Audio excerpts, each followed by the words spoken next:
Today on the Victory Unlimited show, we're going to talk about Titanic Chicks. How can you tell in advance whether or not a woman is going to erect your life or wreck your life?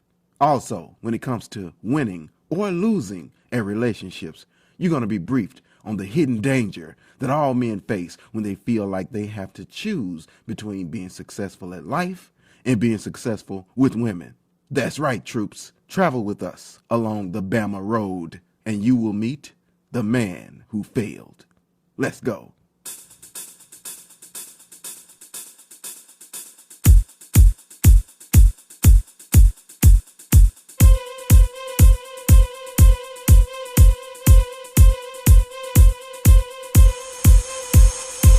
If you picked up this frequency, downloaded this MP3, or gained access to this broadcast by any means, know that you are not listening to just another ordinary radio show. You are listening to the greatest dating, relationship, and life strategy show for men in the world.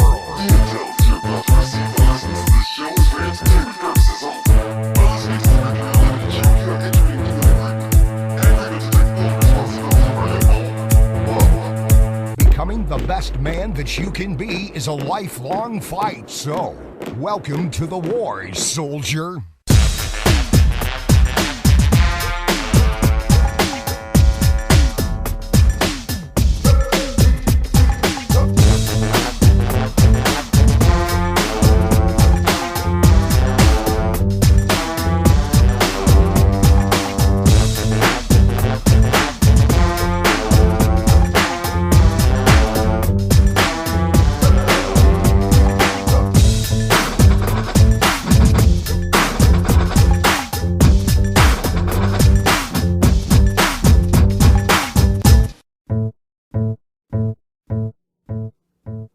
Many of you know me. I am Victory Unlimited, and this is the Victory Unlimited show. This is a show that's aimed at helping guys out by shooting the truth at them straight to the head, point blank. This is one of the few shows that'll make you smarter for listening to it. And once you're smarter, the better choices you'll make. In a word, what this show is really all about is exactly what Charlie Sheen would tell you that it's about. Duh, winning. But you see, the difference between this show and Charlie's old show is that we're not about just trying to save just 2.5 men. We're out to save all men.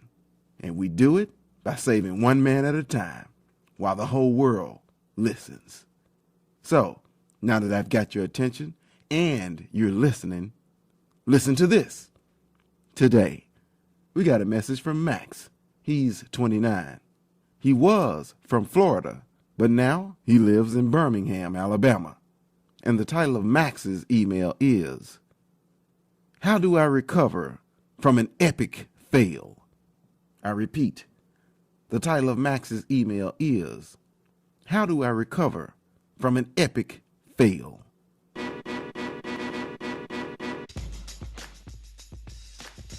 And Max writes, Victory Unlimited. I found out about your show on iTunes and I like your style, man. So I thought, what the hell? I might as well write you and get your take on what I'm going through. I recently just got out of a relationship with a girl I've known for about 6 months. I met her while I was finishing up my internship down in my hometown in Florida. She was a girl I met at the hospital while her little brother was a patient for something minor. Anyway, we hit it off real quick, and I got into a whirlwind romance type of thing with her. I never met anybody like her before. She was real different from me. I've always been a structured by the numbers kind of guy. But she was the opposite.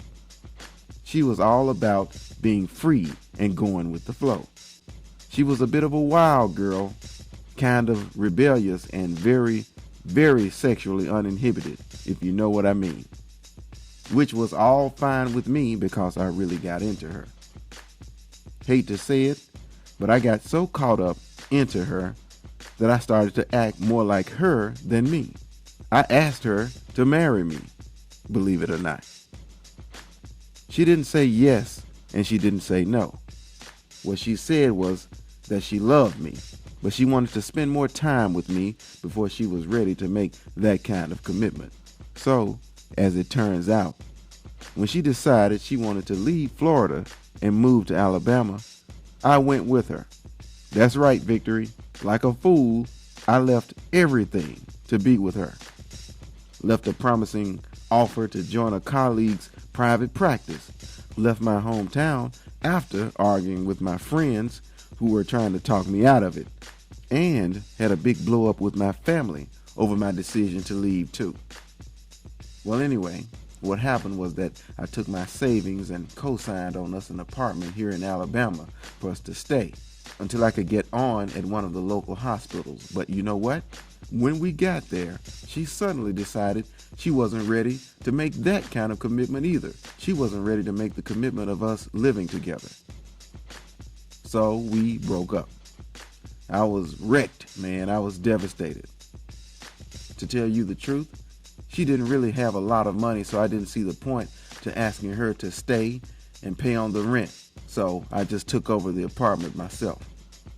So here I sit, here in Alabama, with no woman, no job, and no friends and family to call because I don't think they really want to hear from me anyway. They were all right, and I was all wrong. And I know that I'm going to hear a lot of I told you so's whenever I try to move back to Florida once this 6-month lease is up. I thought that that girl loved me, but I see now that I was just a fling and I just got caught up in a crazy infatuation.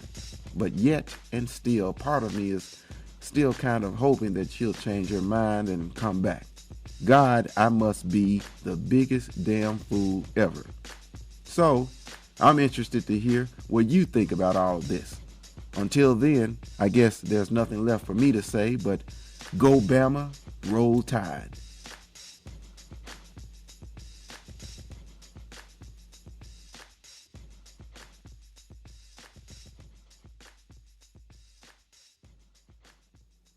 Max,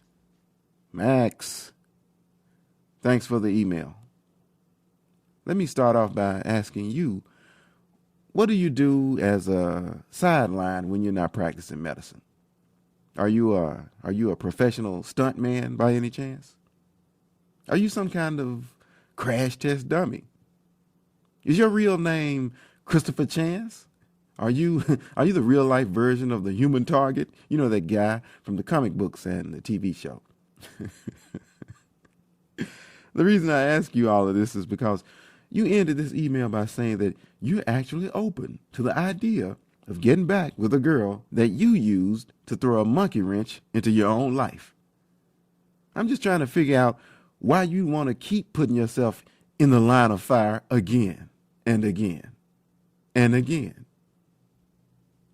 I've said before on another show, on another mission, that an even swap is no swindle. For you big business boys out there listening, let's look at the ledger. Let's talk checks and balances here. On one side, Max, you gave up on a promising career in one state and moved to another state to be with a woman who couldn't even fix her mouth to say yes to your marriage proposal. You volunteered to co-sign on an apartment in Alabama with a woman who couldn't fix her mouth to say yes to your marriage proposal. And also, you burned bridges between you and your family and friends to be with a woman who, yep, you guessed it, a woman who couldn't fix her mouth to say yes to your marriage proposal. Okay, now that's just one side of the ledger, to be fair. Now, on the other side, let's take a look at what you gained from all of this. Okay, you gained probably the best sex you ever had, and wait a minute here. Let me flip this over.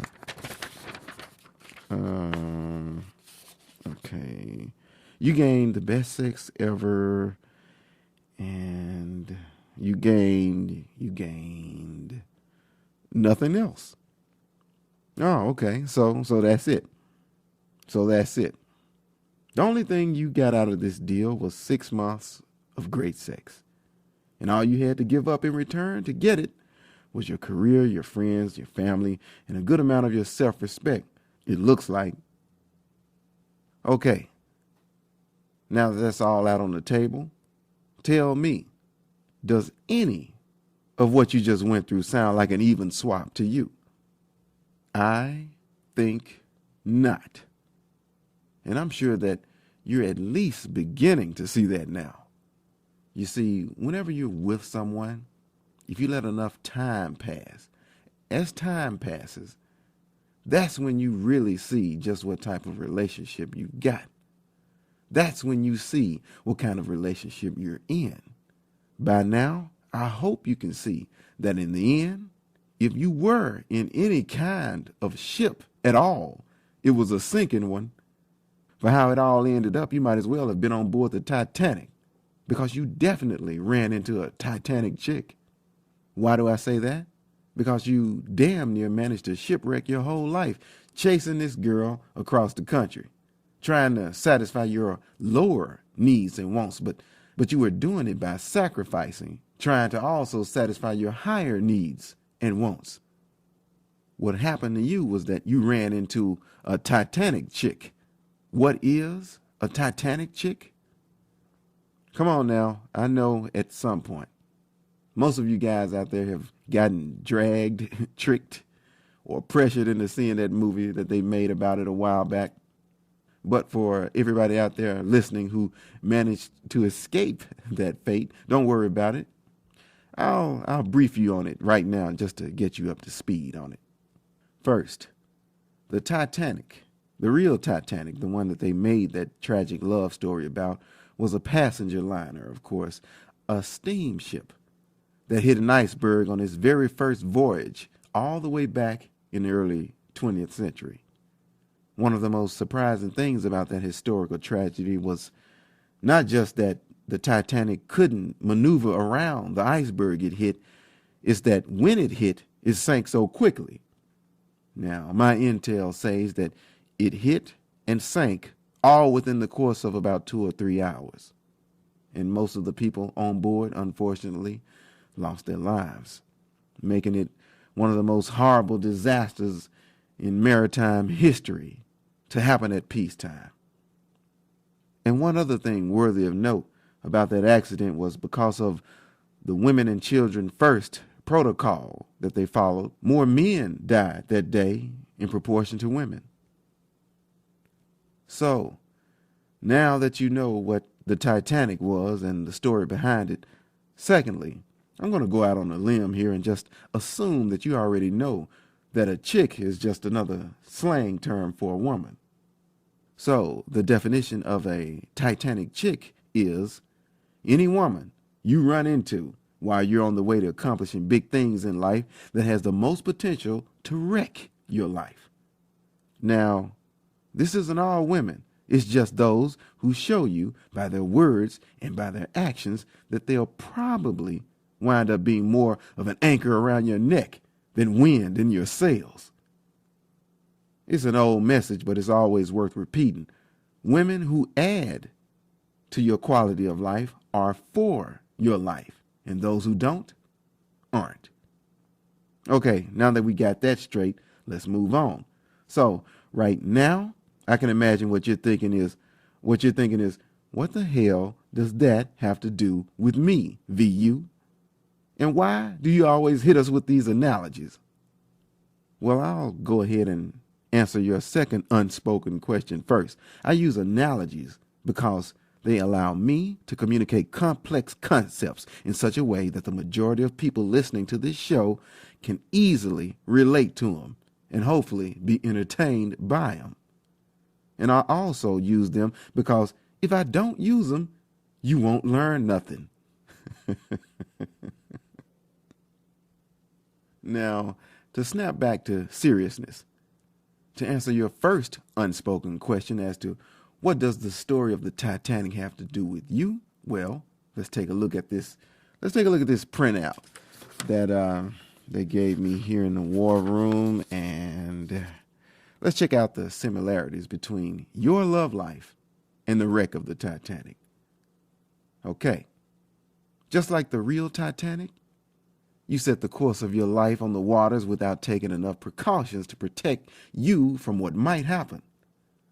Just like the real Titanic, you obviously didn't take too seriously the possibility that you might run into something or someone big enough, cold enough, hard enough to wreck your dreams.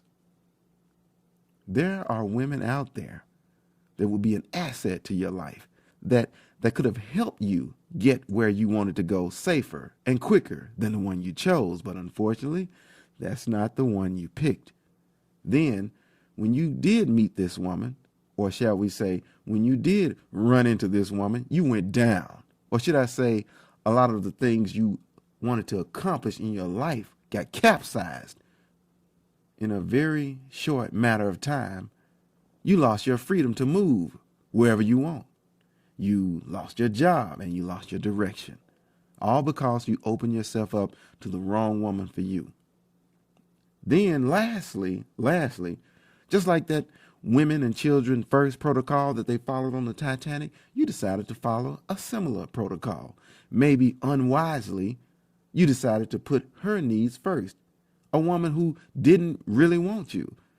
You put her needs first when you decided that you thought it was better for her to let her out of the agreement to pay her fair share of the 6 months worth of rent, while you chose to stay and foot the bill instead, all by yourself.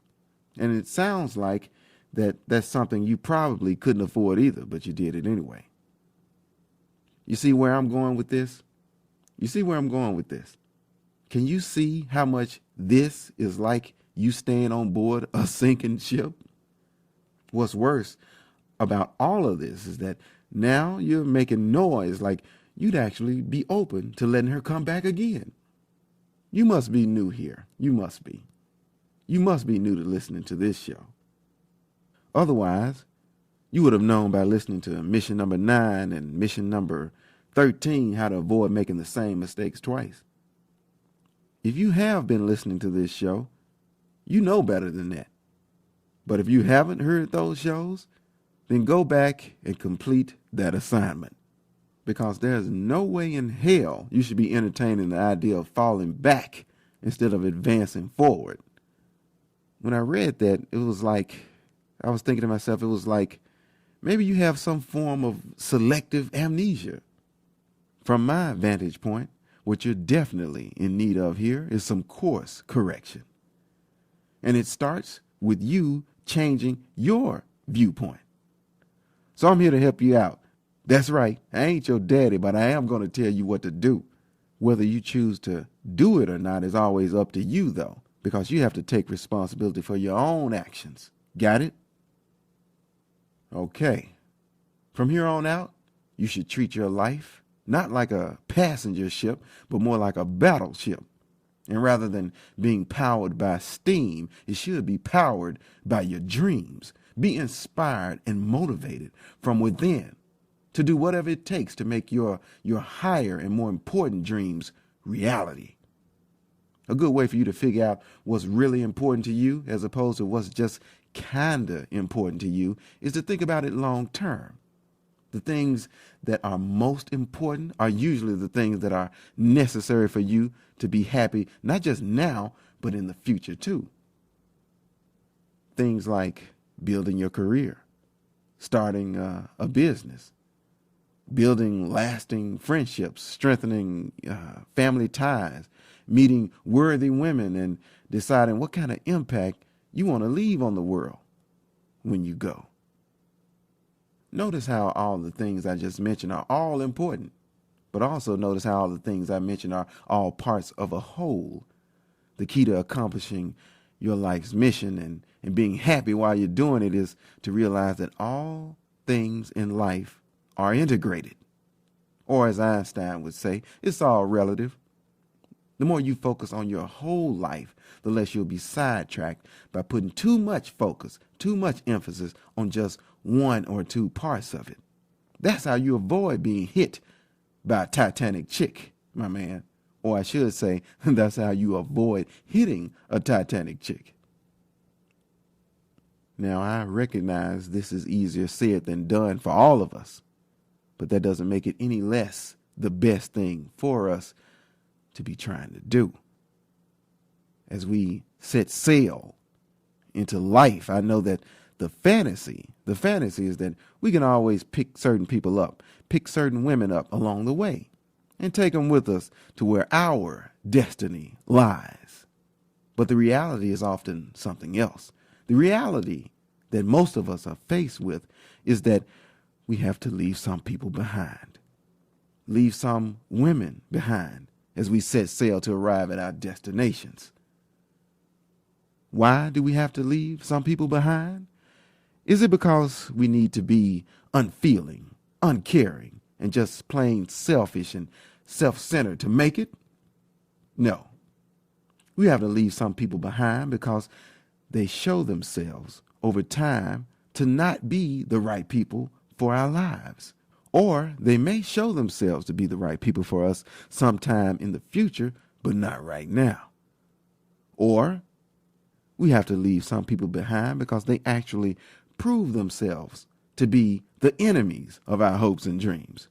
Women or men who stand in the way of what we want to accomplish in our lives. Obstacles to our destiny. You see, when you really get down to it, you should never give up on your hopes and dreams for women or for anybody else. Why? Because anyone who recognizes that that is what you're doing, they'll also recognize why you're doing it. And you better believe that women especially will recognize why you're doing it. They'll know on some level, even subconsciously, that here stands a man who'd rather give up who he is, give up his identity just to be with them. And that's when the death blow to the relationship comes. When whatever real, honest interest most women may have in you gets blown away. Because no matter how much they may have wanted you in the beginning, no matter how much right now they want you to do what they want you to do, when they know you're willing to lay down everything else that matters to you just to be with them, they lose all respect for you. In this world, respect precedes love. So, when a woman loses respect for you, her passion starts to weaken, and eventually, her love is going to go out on you like a bad knee. Now do you see? Now do you see why it's so important to get with and connect with women that are on the same path as you are in life? Now do you see why your mission and her mission have to coincide? I hope you do, because that's what the word commission means. While you're out trying to build a life, you and the woman that you bring into your life can only keep it moving forward if you're both on a co-mission. As men, it's our mission to be the captains of our own lives, to take control and steer away from anything that has a good chance of making shipwreck out of our lives. You see, what happened to you is that somewhere along the way, you lost focus. Yeah, you failed, but you aren't too far gone to turn things around. For guys who choose not to keep lying to themselves, hindsight really is 20/20 vision. Right now, it's probably hard for you to see any benefit at all that could come from surviving what you just went through.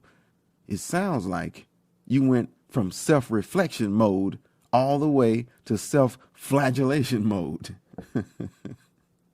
Self-reflection mode is good because that's how we learn. That's how we grow. But self-flagellation mode is not good. There's nothing to be gained from just endlessly beating yourself up over this. Now that you know what you did wrong, just learn the lesson and move forward. There's nothing to be gained from torturing yourself mentally over and over again, or by whooping your own ass like Jim Carey did in that movie, Liar, Liar. What you should focus on now is rebuilding your career, reconnecting with your friends and getting back in tight with your family. It may take some time, but it takes a big man to admit that he's wrong and then start doing the stuff to correct that wrong, to make that wrong right. And anybody who really had love for you and anybody who was really down with you before you ran into this Titanic chick will probably be down with you again now that she's gone and you've survived that hit. From now on, stop doing things you know will make you deserve the bad things that happen to you. From now on, don't let the bad crap that happens to you in your life be justice. Yo, and remember this. No matter what the outcome is of any relationships you have, you'll always have fewer regrets knowing that you stayed true to yourself all the way through it than you would if you know that you didn't. Also, as far as thinking of yourself as a failure is concerned, you got to know that any man who has an army of friends and family willing to fight against him to prevent him from making bad decisions in the first place is a man who has too much going for him to stay a loser for long. For a man like that, ultimate failure is not an option.